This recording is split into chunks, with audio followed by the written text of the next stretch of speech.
Welcome to the Girls Marketing Podcast, your one-stop shop for all things marketing and the perfect backing track to your workday. Every week, we get up close and personal with marketers revolutionising the industry so you can learn from the best in the game. From the latest marketing trends to building a successful marketing career, no topic is off limits. At Girls in Marketing, we champion progress, inspire change, and encourage women to take the marketing world by storm. Check out our website and membership to learn more and get involved, as we'd love to welcome you to our inner circle. Right, let's dive into another episode together. Hello and welcome back to the Girls in Marketing podcast. Today we're going to be chatting all about marketing on a budget. So I think marketing kind of has a bit of a name for itself as to, I don't know, maybe being a little bit like high budget. A lot of people are like, we can't afford it. We don't know, where to start with it because, we've got like X budget, but it's just not good enough. We see a lot of marketing campaigns that are like huge. They're really expensive, especially like traditional marketing campaigns. So like out of home stuff.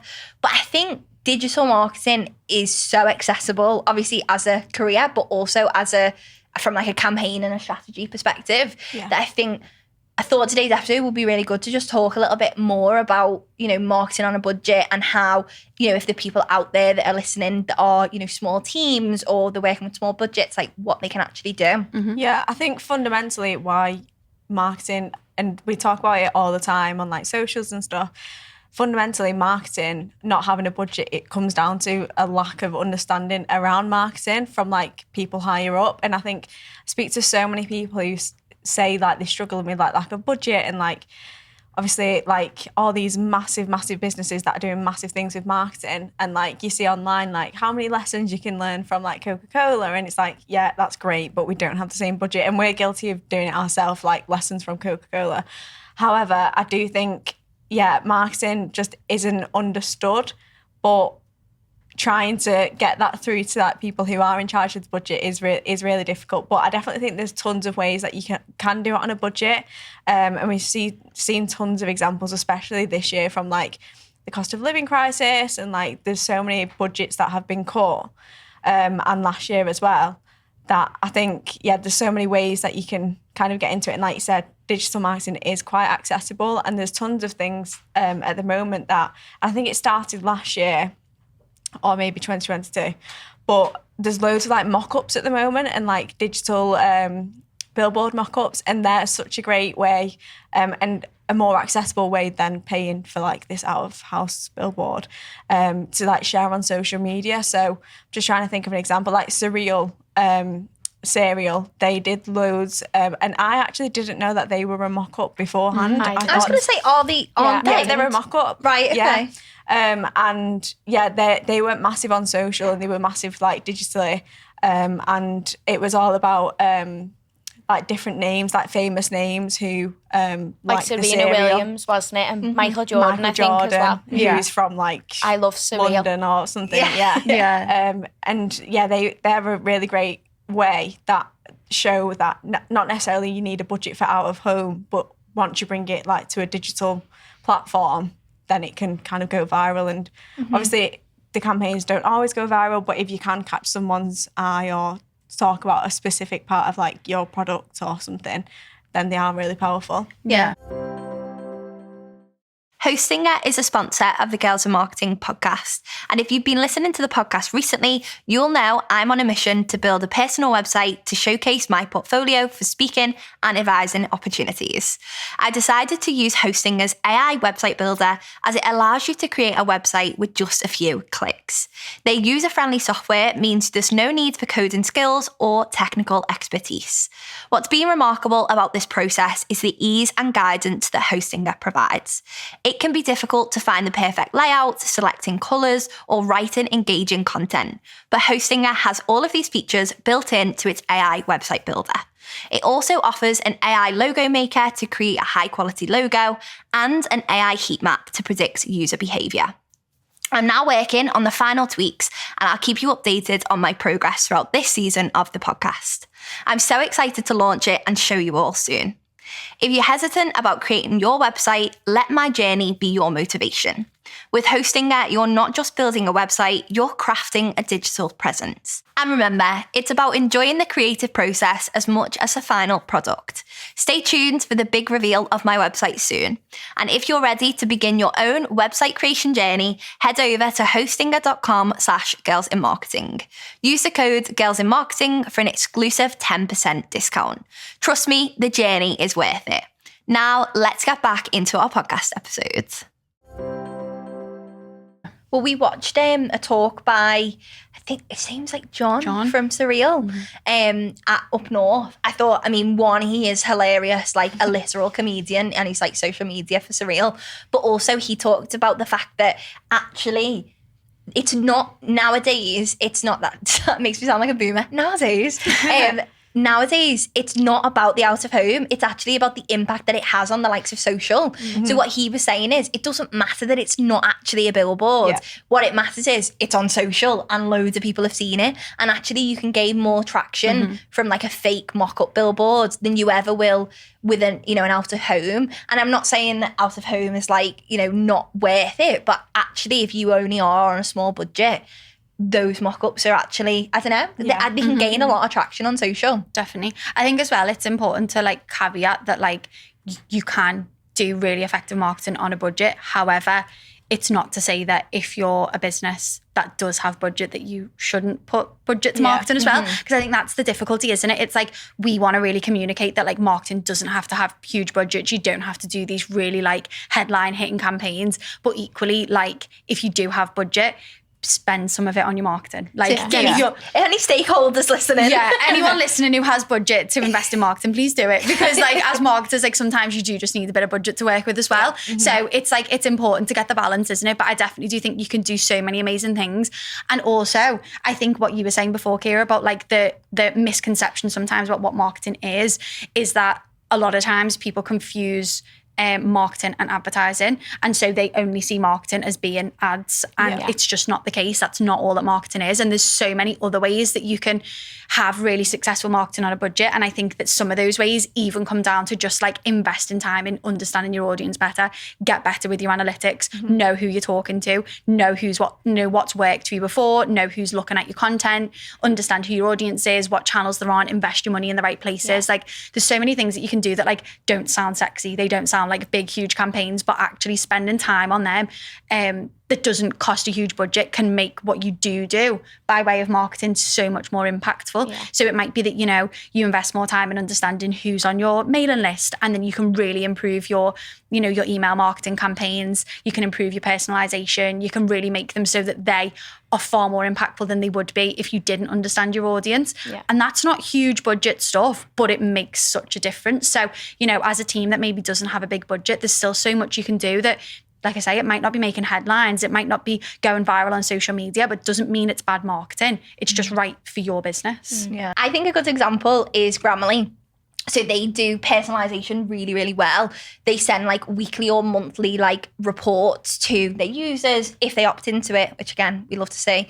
And basically it's just about like, you've got better at like sentence structure, or like there's more, you're using full stops more or something like that. That's so nice to see. Again, they are a big company, but there's not actually that much budget that goes into those sorts of things. I think just having that option of like personalization and interweaving product with marketing is so important 100%. For that sort of thing. And that again comes down to, like you said, it's not a huge budget. It comes down to customer data, knowing your customer, understanding what your customer is doing. Because I know in a similar way to Grammarly, Duolingo also do that. They're really good at personalization. And again, obviously Duolingo have a bigger budget than probably most businesses for marketing, but the emails that they send me, when I think of Duolingo, obviously I think of like the TikTok and like the mascot and stuff, but I also think about the personalization that goes into the email marketing, which doesn't cost a huge amount. Like when they call me out for like not going on the app for like the past like week, and I'm just like, okay. They don't let you off, do they? No, absolutely not. But we love that, don't we? Like it's fun, it's like approachable, and it sticks in your mind. It's like, oh, okay, Duolingo, I will. Like, it sticks in your mind. I love that. Like, I think the same with one that I find is quite useful actually is Moonpig. Like, they will email me to remind me that it's like certain people's birthdays coming up. Ooh. And it's generally people that I should remember anyway, but it's a nice prompt. It's a nice reminder. Like with my partner, because I tend to always get him a Moonpig card because I can like personalize it with like photos and stuff. I'll get a reminder, and then it kind of also prompts me to be like, oh, I need to think of a present as well, and like it gets the ball rolling. But it's a nice personal thing, and then pretty much because of that prompt I will then get him a Moonpig card again. So it's like it's generating that loyalty. Like I'm not just going out and buying them one from the shops because they've reminded me. I'm like, oh yeah, I'll do one of them again because I quite like the Moonpig service. Like they're always really great, they're on time. The fact that they remind me is really handy. So like, those sorts of things do make a difference, and they encourage that loyalty of going back with that company where you may not have done before. So that sort of stuff for me really works. I think a good example as well is like, I'm sure we've all done them, like personalised quizzes. So like on Vital or even Hair Syrup now, I know they've grown quite a bit, but they're a small business that started doing the quizzes so you could know which pre-wash hair treatment was best for you and what you wanted to do. So whether you wanted to like grow your hair or strengthen it, whichever. And I think just that kind of personalisation and knowing you can find something that's right for you is like really nice. And you can do that by like customising your landing pages or web banners, or as you said, Amy, like email marketing with segments and stuff. So I think that's a really good way to go about it as well. Yeah, definitely. It's making your like customers feel like seen and heard. Because like I love the idea of the Moonpig, because I'm sure, I don't quote me on this, no fact checking please, but like I'm sure Moonpig were like one of the first brands to be the ones who send out around like, do you want emails for like Mother's Day and Father's Day and stuff? So people who've obviously like lost parents or something, you can opt out. You know, you can opt out of those sorts of emails, which I don't know, it has caused a bit more controversy like recently around it or whatever. I've seen some stuff, people talking about it, but I still think that's the element of personalisation. You're saying, we know, you know, and then once they know, for example, that maybe if you have lost someone and they've asked you, you know, a question like that, it's like, okay, well, actually, we're not going to send you anything related to that anymore. So that personalisation element is so important. And I think that,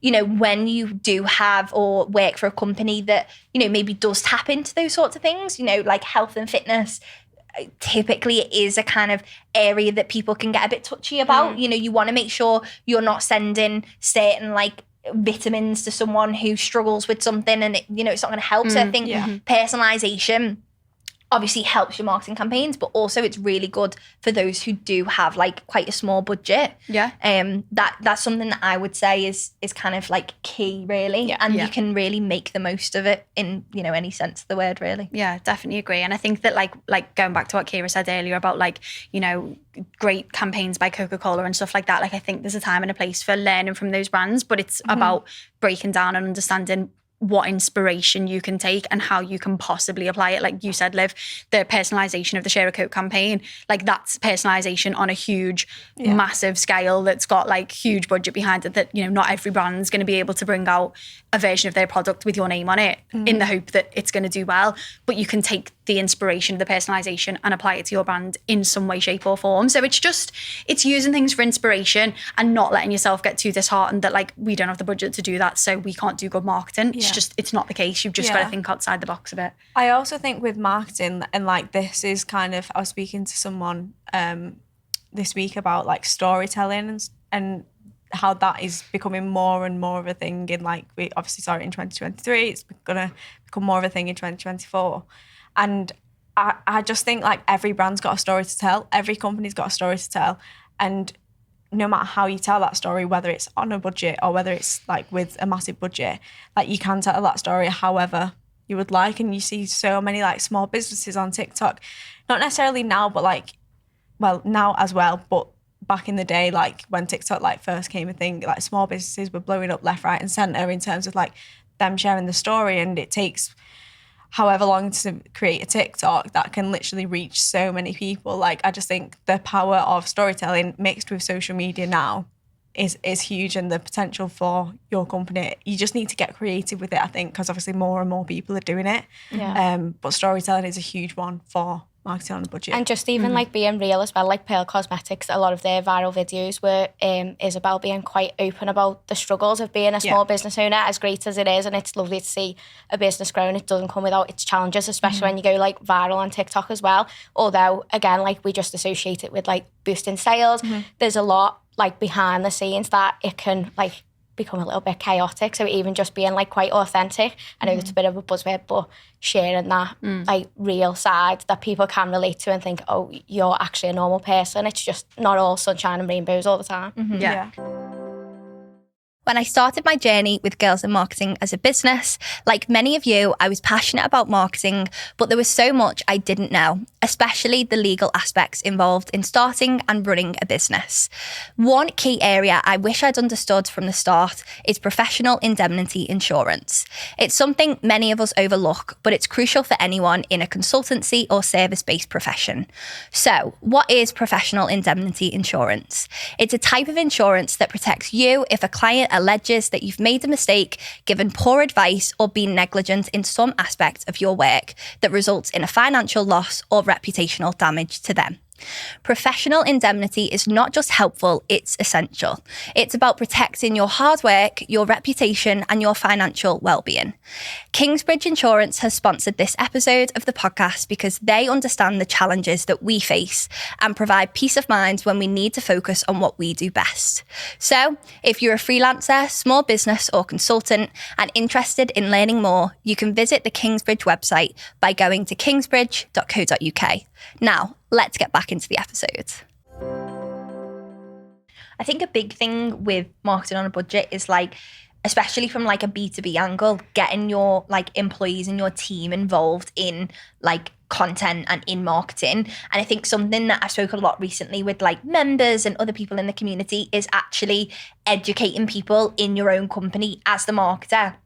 I know it's not always our jobs, but a lot of the time as marketers, we can educate other people in the company about, okay, well, this is the benefits of having a personal brand, or this is the benefits of getting involved with social, or, you know, or sending personalized emails and things like that. I think definitely from that perspective, you know, making sure that you educate, you maybe just set up like a quick, you know, workshop with like the sales team or something like that can seem scary. But I think having that open line of communication and being like, okay, well, these are the things we want to do. We haven't got a massive budget. You know, we want to grow our personal brands, or we want to put this person in a particular, you know, build this certain, you know, stakeholders' personal brands, for example. I think that is so powerful, because the issue that you've got a lot of the time is like other teams just don't really like get marketing. And then it's kind of like, well, you know, you just, you know, marketing just pass the leads to sales. But actually, like, there's so much in, when you don't have a budget, in educating other areas of your organisation, especially if maybe, you know, you're only a small team. Because, I mean, it can always help with content as well if you have a sales team that are on board with marketing. I definitely agree. And I think this is a hill I could die on, and I'm not going to go too much into it, but I definitely think anyone working in B2B marketing, it's not always within your capacity to change it. So don't feel like I'm saying you've got to go away and bridge the gap between sales and marketing. But I think that the most successful marketing teams that work within B2B settings work effectively with the sales team. There's such a close relationship between them in B2B that doesn't necessarily exist in B2C as much. But I think there's so much that can be learned from sales teams by marketing that can help improve marketing campaigns, really help with the insights, understanding who your consumers actually are and what they want to see, you know, what resources even are useful for the sales team to have to kind of convert sales, that sort of stuff, but equally for the sales team to understand what marketing are doing and for them to not feel like two completely separate teams doing separate things that to a consumer just don't feel the same. You know, if you're marketing to people and then the interactions they're having with the sales team feel completely different, it just doesn't add up. It doesn't feel like it makes sense. So anyone out there that feels that frustration, I get it, but anything that you can do to work better with those other teams, definitely it's worth it in B2B. Yeah, no, I definitely think, you know, we can all agree on the fact that although we would like more marketing budget, so let's not take away the marketing budgets, but we can still build really good campaigns on a budget as well. Thanks for tuning in to another episode of the Girls in Marketing podcast. It was a good one, wasn't it? If you enjoyed the episode, please leave a review and rating of the podcast and share it with someone who may find it useful. Your support really does go a long way. We'll be back next week with a brand new episode, but in the meantime, keep up to date with Girls in Marketing over on social media and our website. We'll pop some helpful links in the description.